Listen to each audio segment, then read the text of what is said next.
അച്ഛൻ്റെ സുഹൃത്തുക്കളൊക്കെ നമുക്ക് ഇന്നേ വരെ ജീവിതത്തിൽ പാര മാത്രമേ വെച്ചിട്ടുള്ളൂ. അപ്പോൾ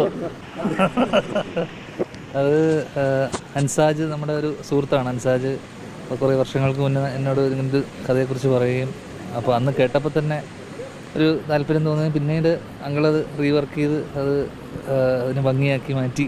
പിന്നെ എനിക്ക് തോന്നുന്നു അത് കഴിഞ്ഞ് കുറച്ച് കാലങ്ങൾക്ക് ശേഷമാണ് കാണുന്നത്. എനിക്ക് തോന്നുന്നു കുറേ വർഷങ്ങൾക്ക് ശേഷമാണ് അങ്കിളിനെ ചെറുപ്പത്തിൽ കണ്ടതാണ്. അപ്പോൾ അച്ഛൻ്റെ സുഹൃത്താണ്. അപ്പോൾ അച്ഛൻ്റെ സുഹൃത്തുക്കളുമായിട്ടുള്ള ബന്ധം നമ്മൾ അധികം പുലർത്താറില്ല.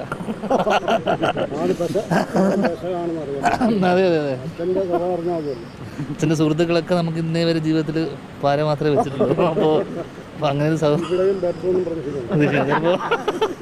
വീട്ടിലേക്ക് വിളി പോവും, പെർഫോമൻസ് മോശമാകുമ്പോഴും പലതിനും. അപ്പോൾ ആ രീതിയിൽ എന്ത് സംഭവിക്കും എന്നുള്ളൊരു ടെൻഷനിലാണ് ഞാൻ മൊത്തത്തിൽ. അപ്പോൾ എന്തായാലും സന്തോഷം. പാലക്കാട് പിന്നെ നമ്മൾ ഒരുപാട് പടങ്ങൾ സ്ഥിരം, ഈ വെയിൽ അത്ര സുഖമുള്ള പരിപാടിയല്ല. കുറച്ച് കഴിയുമ്പോൾ മഴ പെയ്യും. അതുകൊണ്ട് ഇത് പ്രെഡിക്റ്റബിൾ അല്ലാത്തൊരു കാലാവസ്ഥ. എന്നാലും കുറേ സിനിമകൾ കുഞ്ഞിരാമായണം ചെയ്തു നമ്മൾ. ഇപ്പോൾ കഴിഞ്ഞ വർഷം എനിക്ക് മലയാളി ഉജ്ജ്വലൻ, ഡിറ്റക്റ്റീവ് ഉജ്ജ്വലൻ ഇവിടെയായിരുന്നു. ഇപ്പോൾ ഈ വർഷം ഭീഷ്മർ. ഒരുപാട് സന്തോഷം. പിന്നെ വിഷ്ണുവായിട്ട് ആദ്യമാണ് വർക്ക് ചെയ്യുന്നത്. രാജുവേട്ടനൊക്കെ നമ്മൾ മലയാളിയിൽ അച്ഛനായിരുന്നു. സന്തോഷേട്ടൻ അമ്മയെ പ്രതിനിധീകരിച്ചുകൊണ്ട് സന്തോഷേട്ടനുണ്ട്.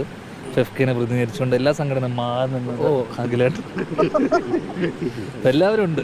എല്ലാവരും പരിചയക്കാരാണ്. ഒരുപാട് സന്തോഷം. എനിക്ക് പറയാനുള്ളത് ഞാൻ പറഞ്ഞു. ഇനി എന്തെങ്കിലും ഉണ്ട് പിന്നീട് പറഞ്ഞായിരിക്കും നല്ലത്. അതെ, ആഘോഷിക്കുകയല്ല എല്ലാവരും. ഒരുപാട് സന്തോഷം.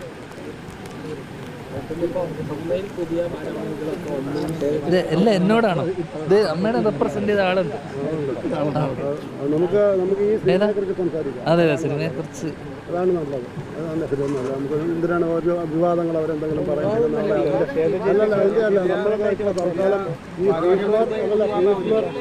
ഭീഷ്മർ എന്ന് പറയുന്ന സിനിമയ്ക്ക് വേണ്ടി മാത്രം നമ്മൾ സംഘടിപ്പിച്ച